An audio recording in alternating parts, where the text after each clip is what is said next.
Hello दोस्तों। कैसे हो आप लोग? आई थिंक सब बढ़िया और मज़े में होंगे। चलिए आज सुनते हैं कहानी, मज़ेदार और प्रेरणादायक।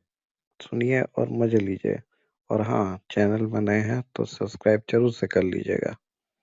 शेर और लकड़हरा की कहानी। एक घने जंगल में एक शेर रहता था। उसके दो घनिष्ठ मित्र थे, एक कौआ और एक लोमड़ी। शेर दिन भर शिकार करता और अपना पेट भरने के बाद शेष अपने दोस्तों के लिए छोड़ देता।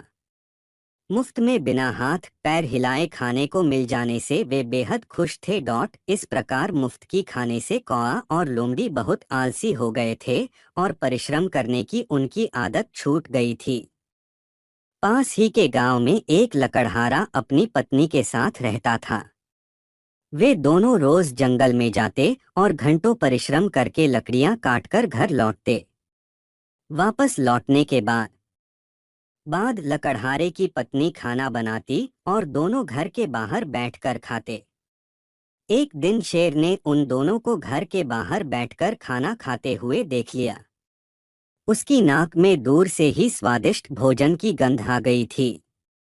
शेर उनके निकट पहुंचा तो बजाय उससे डरने के दोनों ने उसका स्वागत किया और अपने साथ बैठने को कहा।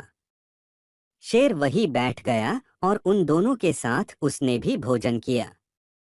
शेर उनका यह सद्भाव देखकर खुश तो था ही, इससे भी बढ़कर खुशी उसे स्वादिष्ट भोजन खाकर हुई थी।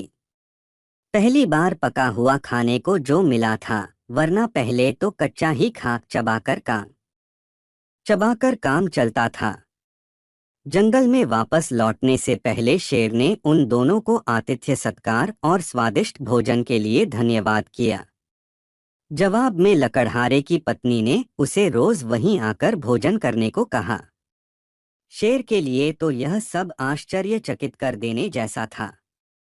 उसने जानवरों को कभी अपना भोजन बांटते हुए नहीं देखा था, बल्कि वे तो दूसरों का भोजन भी छीन कर खा जाते थे। लकड़हारा दंपति से मिले अपंत्व ने उसका दिल जीत लिया था। उसने रोज उन्हीं के पास जाकर भोजन करने की सोची। अब शेर रोज वहां आता और उनके साथ भोजन करता। धीरे धीरे वह आलसी हो गया, यहाँ तक कि शिकार करने से भी कतराने लगा। शेर में आया यह परिवर्तन उसके दोनों साथियों के लिए परेशानी का कारण बन गया, क्योंकि अब उन्हें बैठे बैठे खाने को नहीं मिल रहा था। अक्सर उन्हें भूखा ही सोना पड़ता। परेशान कौए और लोमड़ी ने शेर में आए इस परिवर्तन का कारण पता लगाने की ठानी और उसकी गतिविधियों पर नजर रखने लगे। एक दिन उन्होंने शेर को लकड़हारा दंपति के साथ बैठकर खाते देख लिया। उन्होंने शेर से वहीं जाकर मिलने का निश्चय किया। जैसे ही कौआ और लोमड़ी उनके निकट पहुंचे, लकड़हारा और उसकी पत्नी दौड़कर एक पेड़ पर चढ़ गए। उनकी यह हरकत देख शेर हैरान रह गया। बोला, तुम मुझे देखकर भाग क्यों गए? मैं तुम्हें नुकसान नहीं पहुंचाऊंगा। जवाब में लकड़हारा बोला, हम तुमसे नहीं डरते, हाँ तुम्हारे मित्रों से जरूर डर गए हैं। तुम पर हमें विश्वास है, लेकिन तुम्हारे धूर्त मित्रों पर नहीं। ये तुमसे कहीं ज्यादा खतरनाक हैं। इनकी धूर्त आदतों के बारे में हम भली भांति जानते हैं। इन्हें लेकर बहुत सी कहानियां हमने सुनी हैं। अब हम तब तक नीचे नहीं उतरेंगे जब तक तुम तीनों यहाँ हो। यह सुनकर शेर का दिल टूट गया और उसने तपस्वी और उत्पाती चूहा। एक गांव की सीमा पर एक मंदिर बना था, जिसमें एक पुजारी रहता था। वह आस पास के गांवों में पूजा पाठ करके अपना निर्वाह करता था।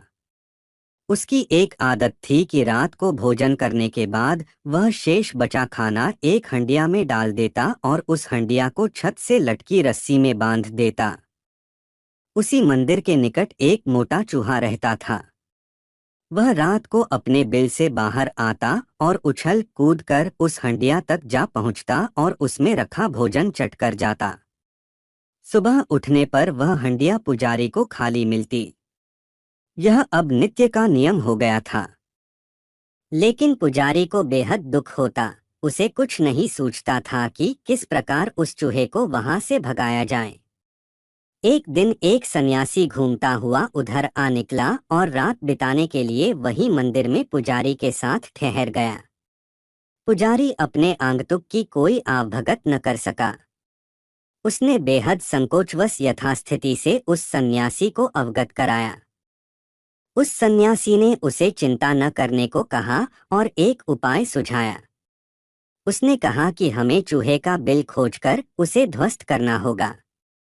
मुझे लगता है चूहे ने वहां काफी भोजन इकट्ठा कर रखा है। यह उस भोजन से उठती खुशबू का ही कमाल है जो वह इतनी ऊंची छलांग लगा लेता है कि हंडिया तक पहुंच जाए।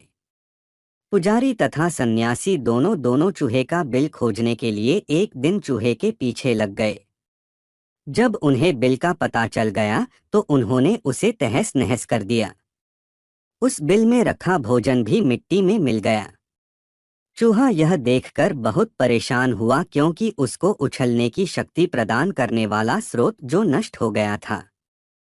अब से अक्सर भूखा ही रहना पड़ता था। धीरे धीरे वह कमजोर होता गया और एक दिन जब वह भोजन की तलाश में भटक रहा था तो एक बिल्ली उसे पकड़कर खा गई।